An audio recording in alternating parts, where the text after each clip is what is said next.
My psychopath brother wanted me to break up with my fiancée so I could set her up with him, but when I said no, he went insane. He sent me fake screenshots of her cheating and drunkenly crashed our wedding rehearsal, so I cut him and my whole family who supported him off. A little over 5 years ago, my brother Turk started dating Maria, and 3 months in, they set me up with her best friend Jen. A few months into Jen and I dating, I walked in on her and Turk doing it in my bed. I immediately called Maria and we confronted Jen and Turk. They dumped us, and 2 days later they started dating each other. Throughout the next little while, Maria and I started talking, and 4 months later, we officially started dating. 6 months after that, Turk found out Jen was cheating on him, and so he started begging Maria for another chance. He showed up to her house unannounced, and I cut contact with him after he tried breaking into her house while she was home alone. Fast forward to now, Maria and I are getting married. My parents were invited, but recently my mom called me and pressured me to invite Turk. She asked me not to break the family over silly drama. I told her Turk's not coming, but she refused to see my point. I eventually uninvited her and my dad. Not even minutes later, Turk started blowing up my phone. I ignored him at first, but as the days went on, his texts turned into calls, and curiosity got the better of me. Part of me thought maybe he wanted to make amends, so after stewing on it for a while, I agreed to meet him for coffee. I figured it couldn't hurt to hear what he had to say. If nothing else, maybe I'd get some closure. The cafe was quiet when I got there, and my brother was already sitting at a table waiting. I sat down, ready to let him speak first, expecting an apology. But he didn't apologize. He didn't even mention the past. Instead, he went straight to what he really wanted. He said I needed to break up with my fiancée. I was shocked. He went on to say that she was still in love with him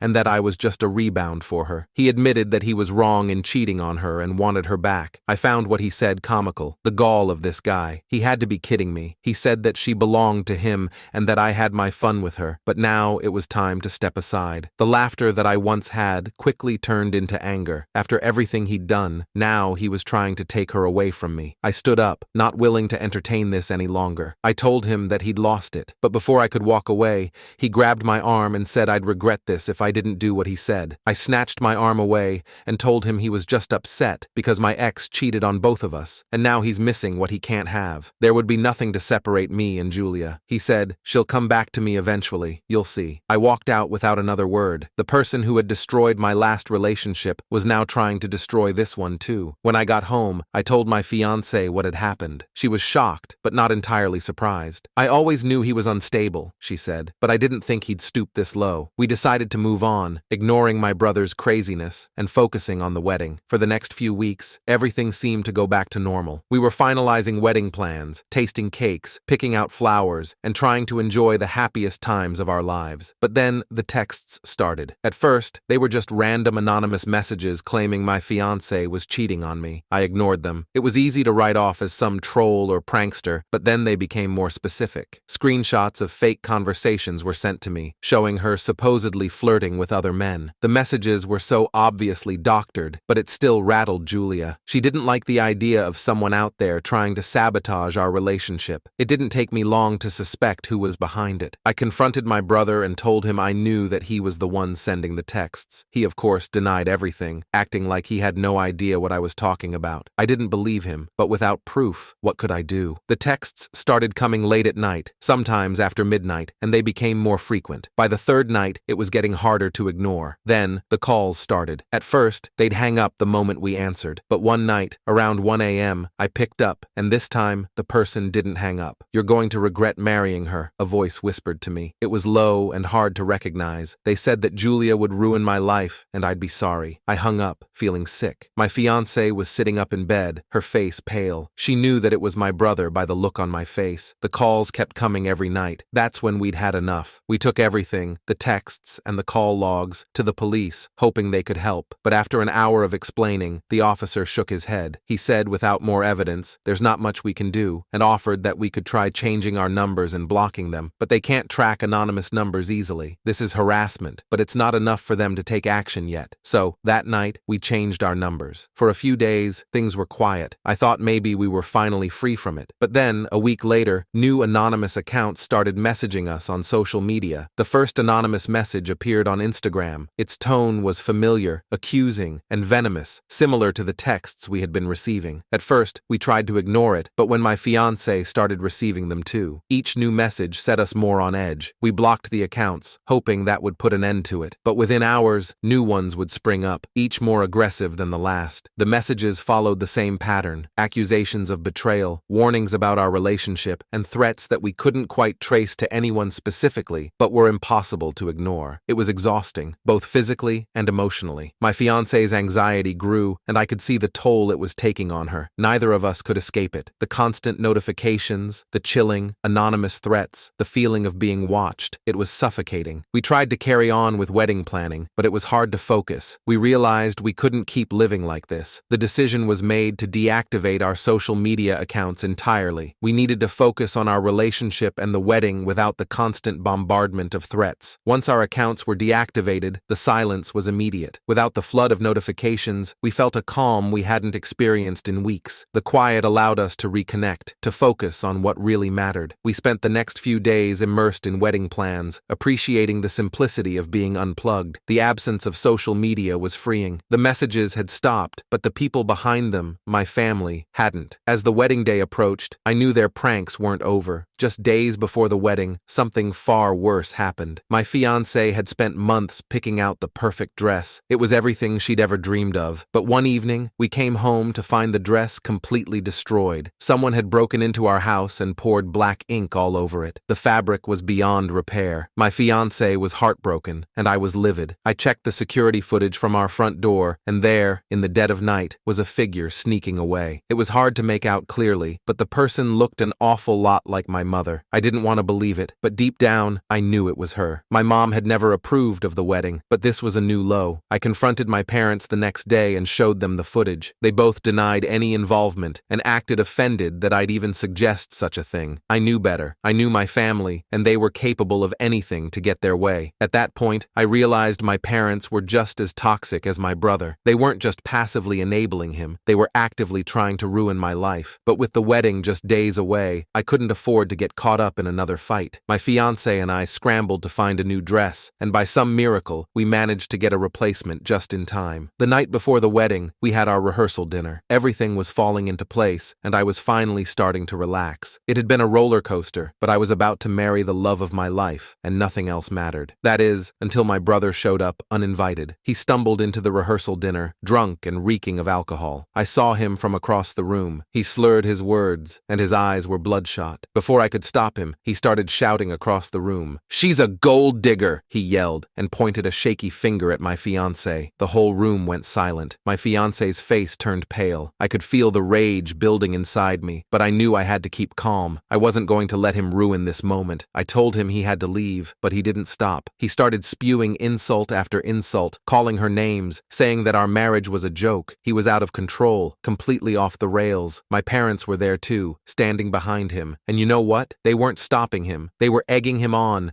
nodding along like they agreed with every word. They yelled, saying our marriage wouldn't last, and that Julia would take everything I had and leave me just like she left my brother. I saw red. I stormed across the room, grabbed my brother by the arm, and dragged him outside. He kept fighting me, yelling all the way. I shoved him toward the door, telling him to leave and never come back. "You're not welcome at the wedding. You're not welcome in my life." I spat at him. He stumbled backward, falling into the bushes, still yelling. I turned to my parents, hoping they'd at least have the decency to leave quietly. But instead, my mom crossed her arms, glaring at me like I was the one in the wrong. Before leaving, my mom said I was making a huge mistake and reminded me they wouldn't be there to clean up the mess when everything fell apart. Without another word, I turned my back on them and walked back inside. The damage was done. The rehearsal was in chaos, my fiancé was in tears, and everyone else was staring at me like they didn't know what to say. I felt like my entire world was crumbling around me, but I refused to let them win. That night, I sat with my fiancé, holding her as she cried. She kept asking why they hated her so much, why they couldn't just let us be happy. I didn't have an answer. All I knew was that I had to protect her from their toxicity. The next day, we were hours away from our wedding, and I had to make sure nothing would stand in the way of our happiness. Early that morning, I got a phone call from one of the staff members at our wedding venue. He sounded hesitant as he told me what had happened. He said my brother and parents were there, and they tried to bribe them into canceling the wedding. They said they offered him almost $5,000 to cancel the wedding, but he didn't take it. I told him I was grateful that he let me know. I didn't even hang up the phone. I dropped everything and drove straight to the venue. When I got there, my brother and parents were still arguing with the staff, trying to convince them to ruin my wedding. I walked up to them and asked, what the hell did they think they were doing? My mom turned to me saying, we're trying to stop you from making the biggest mistake of your life. They've definitely gone too far. I threatened to have them arrested if they didn't leave that instant. They looked at me like I was the crazy one. My brother tried to argue,